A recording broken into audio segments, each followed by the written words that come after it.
오늘 우리에게 주시는 말씀은 누가복음 5장 5절에서 11절 말씀입니다. 누가복음 5장 5절에서 11절 말씀을 제가 봉독해 드리겠습니다.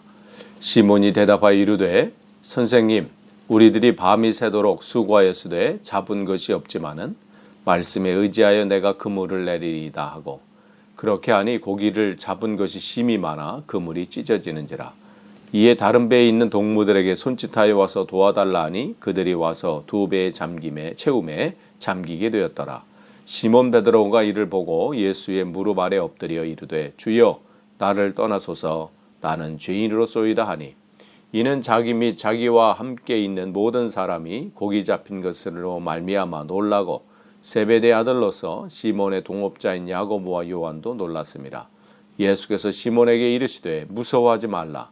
이제 후로는 내가 사람을 취하리라 하시니 그들이 배들을 육지에 대고 모든 것을 버려두고 예수를 따르니라.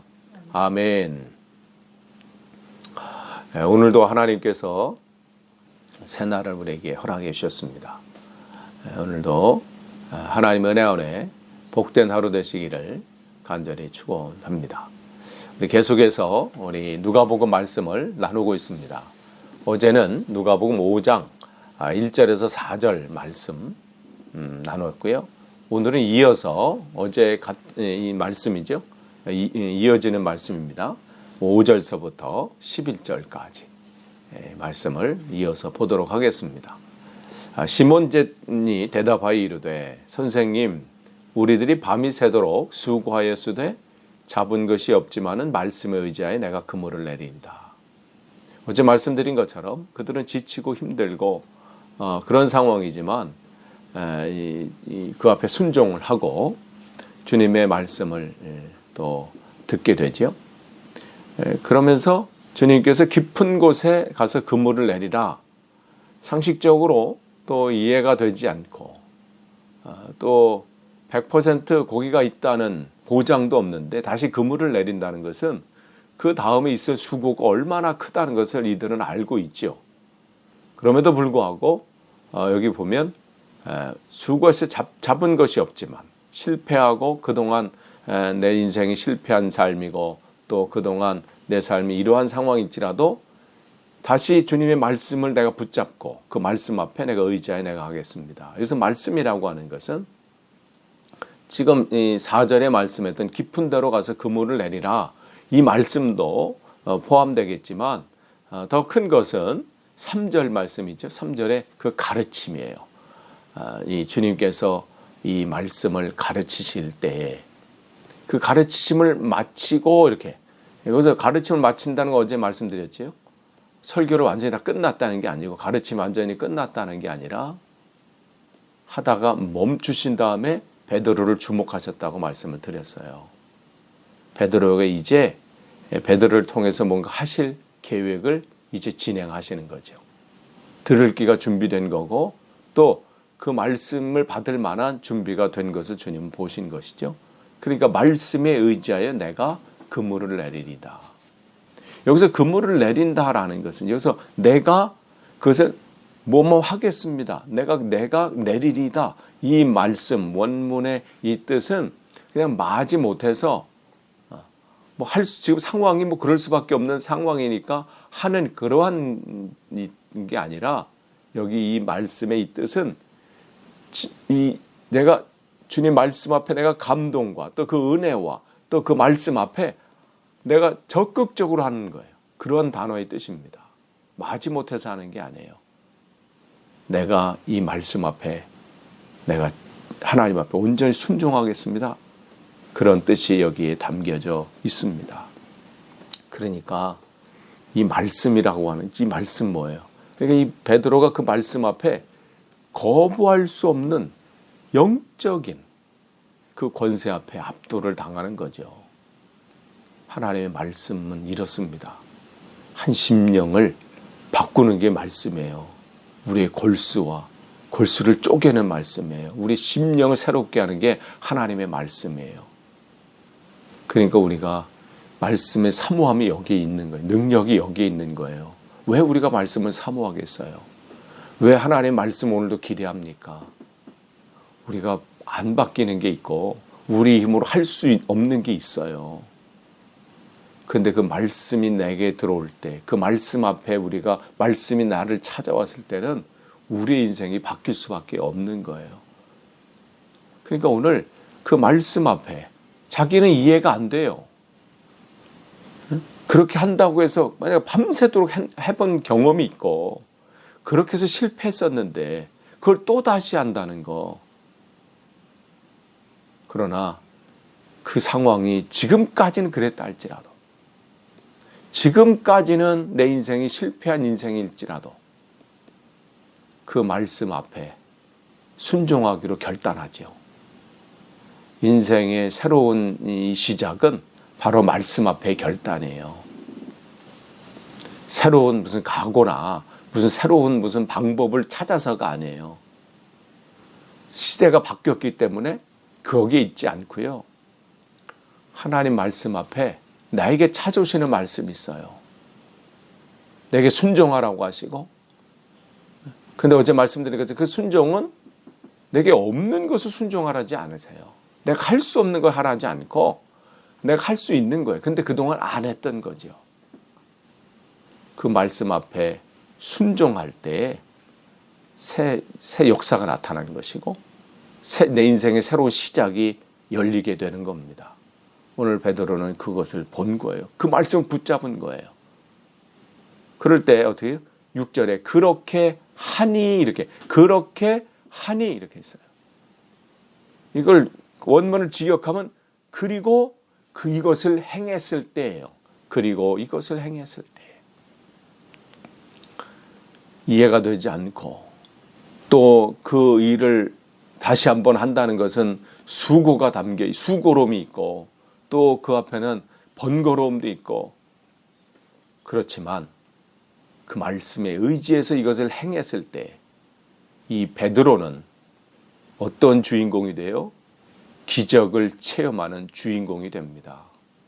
베드로만 그랬나요? 그와 함께 했던 동료들 있잖아요. 어제 우리가 1절을 말씀 봤을 때 거기에 있는 두 척의 배. 다른 배들은 다 이미 다 집으로 돌아가고 남아있던 두 척. 그래도 끝까지 뭔가 해보려고 했지만 아무것도 잡지 못했던 그 두 배. 거기 있던 함께 있던 사람들. 그 사람들에게도 하나님의 능력의 이 기적을 체험하게 하는 그 영향력을 베드로는 끼치게 됩니다.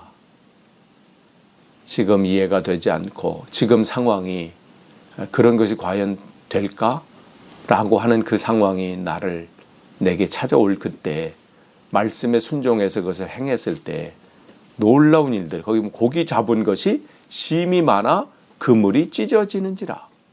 그 7절에 이에 다른 배에 있는 동무들에게 손짓하여 도와달라니.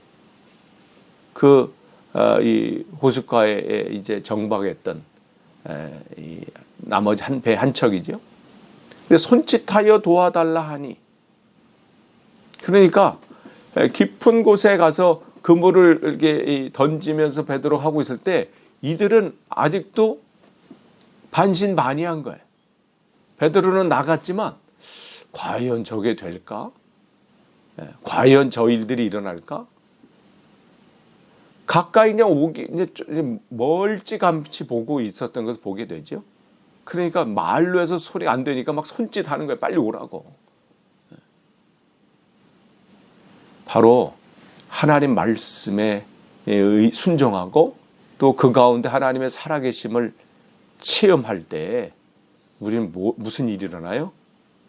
이렇게 믿음 없고 그 말씀 앞에 아직까지는 가까이 말씀 앞에 다가오지 못하는 그 사람들에게도 강하게 선포할 수가 있습니다. 근데 체험이 있기 때문에 할 수 있는 거예요. 왜 나와 함께 이 신앙생활하자, 나와 함께 주님을 믿자, 왜 우리가 그 앞에 주저합니까? 강력한 확신이 없는 거예요. 능력이 내 속에 나타나지 않는 거죠. 그러니까 경건의 모양은 있어요. 교회 가서 열심히 예배드리고 뭐 형식은 다 드리지만 뭐가 없어요? 경건의 능력이, 말씀 능력이 있을 때 베드로는 확신한 거잖아. 지금 자기 속에 그런 일들이 일어나니까 이걸 자기만 경험할 수 없는 거예요. 이걸 자기가 감당할 수 없는, 같이 하자는 것이죠. 그래서 여기 보면 도와달라, 이 뜻은 그냥 가서 뭐 내 하는 것 옆에서 도와달라 이런 뜻이 아니에요. 이 원문의 뜻은 함께 잡자예요. 함께 잡자. 바로 우리 전해야 될 게 이거잖아요. 함께 천국 가자는 거 하잖아요. 함께 이 구원의 길에 가자는 것이죠. 그러니까 그들이 와서, 아니 보는 앞에 그런 일들이 일어나지니까 안 올 수가 없죠. 그 영향력에 안 영향을 받을 수가 없어요. 2배의 체험에 잠기게 되었더라, 이렇게 돼 있어요. 이제 8절에 시몬 베드로가 이를 보고 예수의 무릎 아래 엎드려 이르되 주여 나를 떠나소서. 아까 5절에는 선생님이라고 했어요. 이제 이 단어가 바뀌죠. 그가 그 전에 알았던 것은, 선생님이라는 것은 뭐예요? 어떤 자기보다 높은 사람이 있는 뭐 그 정도, 자기보다 좀 높으신 어르신이나 뭐 자기보다는 좀 나은 분, 뭐 이 정도로 자기가 생각했던 이 정도의 이 단어를 썼다면, 이제 주님을 만나고 그 체험 가운데 있을 때 그의 고백은 달라집니다. 선생님이 아니라 주여로 고백하죠. 나의 삶의 주인이십니다. 주님을 만난 자의 첫 번째 변화는 바로 거기에 있어요. 내 입술의 고백이 다른 데 있죠. 인생이 다른 것으로 채워지는 게 아니라 주님을 나의 주인으로 고백하고 나의 주인으로 인정하고 사는 삶. 내가 무엇을 하든, 무엇을 보든, 무엇을 먹든, 무엇을 마시든, 어느 자리에 갔든 주님이 나의 주인 되심을 고백하고 인정하면서 그렇게 사는 삶이죠. 그게 삶의 첫 번째 변화예요. 그래서 주여 나를 떠나소서, 나는 죄인으로소이다. 여기서 이 죄인으로소이다라고 말하는 것, 베드로는 나는 죄인으로 물든 사람입니다, 이런 뜻이에요. 죄로, 그냥 뭐 죄가 뭐 조금 뭐 저만한 게 아니라 완전히 죄로 그냥 꽉 그냥 시커멓게 물들었다는 거죠. 그러니까 자기 힘으로는 거기서 벗어날 수 없다는 그 고백을 하고 있어요. 주여 나를 떠나소서, 나는 죄인입니다. 주님을 만난 자가 주님을 만난 자의 반응이 이런 거죠. 주님을 만난 자는 그 주님의 그 빛 대신 그 광채 앞에, 그 광채가 자기를 비추니까 그 앞에 뭐 두렵고 떨리는 마음이죠. 두려움이 먼저 오는 거예요. 마치 화창한 날, 오늘 보니까 화창한 날인데, 화창한 날에 그 강한 햇빛이 집안에 비출 때 그동안 잘 보이지 않았던 먼지들이 이렇게 보이게 되잖아요. 근데 그것과 비교되지 않는 그 빛 대신 주님이 내 인생, 내 삶을, 내 마음을 비추는데 오늘 이 베드로 같은 고백이 안 나오겠어요? 죄로 완전히 물들어 있는 그 인생을 비춰주니, 마치 이사야 6장에 나와 있는 그 이사야처럼 나는 죽게 되었구나 그런 고백처럼 두렵고 떨리는 마음이 나오는 거예요. 근데 이게 주님이 우리를 찾아오시는 목적이에요. 주님이 우리를 찾아오시는 목적 뭐예요? 회개케 하는 거죠. 그동안의 나의 삶을 스톱하고 주님 앞에 온전히 서게 되는 그 말씀 앞에 서는, 그게 주님이 찾아오시는 우리의 목적이죠. 우리가 돌이키길 원하시는 거예요. 내가 죄인임을 고백하고, 나는 내 힘으로 살 수 없음을 고백하고, 주님 아니면 살 수 없음을, 은혜 아니면 살 수 없다고 고백하는, 바로 주님은 그렇게 우리를 살리기 위해서 오시는 거예요. 우리의 인생 우리 힘으로 살 수 없습니다. 내 노력, 내 의지, 은혜 아니면 살 수 없는 자. 그래서 주님께서 우리가 지난번 누가복음 말씀을 나누면서 주님의 사역에 대해서 말씀드렸잖아요. 주님이 오신 목적은 포로된 자를 자유롭게, 눈먼 자를 보게 만들고 눌린 자를 자유롭게 하시려고, 그 은혜에 그걸 선포하려고 오셨다고 말씀을 드렸죠. 바로 베드로는 주님을 만남으로 그 복을 지금 누리고 있는 거예요. 그러면서 9절에 이는 자기 및 자기와 함께 있는 모든 사람이 고기 잡힌 것으로 말미암아 놀라고 세베대의 아들로서 시몬의 동업자인 야고보와 요한도 놀랐습니다. 예수께서 시몬에게 이르시되 무서워하지 말라. 이제 후로는 내가 사람을 취하리라 하시니. 이제 주님을 만난 자는 무서워할 필요가 없다는 거예요. 주님이 회개한 자에게는, 주님께 돌아온 자에게는 두려워할 것이 없습니다. 그분이 용서하실 뿐만 아니라 뭐예요? 새로운 우리에게 사명을 또 주십니다. 부르신 그분은 우리에게 사명의 길로 인도하십니다. 여기 보면 내가 이후로는, 이제부터는 사람을 취하리라. 사람을 낚는 어부가 될 것이다. 그 전까지 내 삶은 하루하루 고기를 잡으면서 그것이 내 인생의 전부인 것처럼, 그래서 고기를 많이 잡을 때는 해피하고 즐거우고 기쁘고, 그렇지 못할 때는 또 낙심하고 낭망하고, 그것이 그의 삶의 전부였지요. 그러니까 날마다 일과 고기를 잡고, 또 끝나고 나서 잡은 고기를 분류하고, 또 그물을 또 수리하고, 그 다음에 또 하루를 보내고 또 다음 또 시작을 하고, 그게 인생의 전부였고, 거기에서 기쁨을 누리고 또 절망하기도 하고 그런 인생을 살았죠. 그러나 주님께서는 그에게 새로운 삶을 부여하십니다. 우리 주님께서 우리를 이 땅에 부르신 목적이 또한 여기 있어요. 그냥 우리가 하루하루 살고 먹고 살고 자녀를 키우고 가정 가운데 사는 그 삶이 아닌, 그 속에서 하나님 우리에게 주시는 그 목적과 뜻을, 진정한 뜻을 발견하는 것. 그러면서 그들은 그 말씀 앞에 온전히 이 순종을 하지요. 그러면서 그들이 배들을 육지에 대고 모든 것을 버려두고 예수를 따르니라. 그전 평소 같으면, 아니 조금 전까지만 해도 그들은 배에 육지를 대고 그물을 씻는 일, 그것이 그들의 사명이었고, 그게 자기의 삶의 천직이었고, 또 그렇게 사는 것으로 그냥 삶이 그런 게 이게 인생이려니 하고 살았던 그들입니다. 고기 잡을 때는 기쁨이었고, 그렇지 않을 때는 낙심했었죠. 그런데 이제는 주님께서 그들에게 새로운 사명을 맡기시면서 그들은 그 모든 것을 버려두고 그랬어요. 여기서 모든 것이라고 하는 것은 그 뭐냐면, 여기서 그들의 삶은 그들의 배와 그물이 그 삶의 전부였죠. 그러나 이제는 어떻게 그것을, 그 삶 속에 하나님이 더 새로운 것을 맡기신 것을 그들은 붙잡게 되는 겁니다.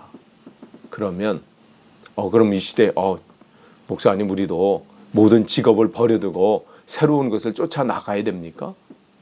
여기서 이걸 이 시대에 우리가 적용해야 될 때는 무슨 배와 그물을 버린다는 것은 직업을 버리고, 아니면 새로운 다른 직업을 찾든지, 아니면 새로운 곳으로 가라, 이런 것이 아니라, 우리가 예전에는 그냥 직업이 나의 삶의 전부였어요. 거기서 월급이 올라가면, 연봉이 올라가면 기쁘고, 또 연봉이 깎이면 낙심하고, 내가 가지고 있는 그것이 삶의 전부였다면, 이제는 그래서 거기에 눌려 살았잖아요. 그 연봉에 눌려 살고, 연봉의 포로로 살고, 그 연봉에, 돈에, 또 어떠한 이 직위에 우리가 포로로 돼 있고 눌려 살고, 그게 전부인 줄 알고 살았던 소경된 삶, 거기서 주님께서는 우리를 회복시켜 주셔서 그것을 통해서 하나님께서 나에게 맡겨진 일이 무엇인지를 보는 거죠. 나에게 맡겨진 이 재물을 통해서, 나에게 맡겨진 이 건강을 통해서, 나에게 맡겨진 그 일들을 통해서 내가 해야 될 일이 무엇인지 그것을 바라보는 거죠. 그것을 바랐던 그 삶을 살았던 것을 이제 버리고 이제는 그 삶 속에서 누구를 쫓는 거예요? 주님을 쫓는 삶이죠. 주님을 온전히 바라보고 살아가는 삶이죠. 바로 제자들의 삶이 그랬습니다. 오늘 이 말씀 통해서 다시 한번 우리의 삶이 점검되기를 원합니다. 끝을 맺습니다. 어제 말씀 1절서부터 오늘 11절까지 주님께서 제자들을 앞으로 제자로 삼으실 그들을 찾아오신 장면이죠. 그들의 삶 속에는 나름대로 열심은 있었지만 그날만은 아무것도 잡히지 않았던 그들 가운데 실패하고 좌절하고 잡은 것은 아무것도 없는 그런 상황 가운데 주님은 그들을 찾아오셨고 그들의 인생을 바꾸셨습니다.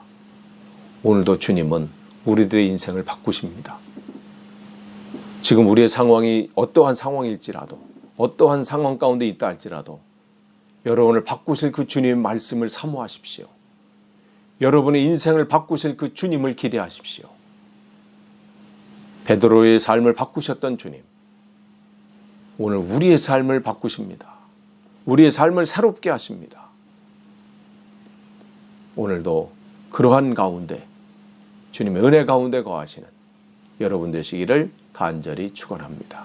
기도하겠습니다. 하나님 감사합니다. 오늘도 우리에게 새로운 하루를 허락해 주시고 또 말씀과 또 기도로 또 하루를 채우게 하시니 감사합니다. 하나님, 우리가 연약합니다. 부족합니다. 하나님의 은혜가 아니고서는 살 수 없음을 고백합니다. 베드로를 찾아오셨던 주님, 그의 삶을 바꾸셨던 주님, 우리를 또 찾아오시고 또 바꾸셔서 우리 인생이 하나님 앞에 온전히 새롭게 되어지고 새로운 인생이 되어지는 귀한 시작이 되게 하옵소서. 감사드리며 예수님의 이름으로 기도하옵나이다. 아멘.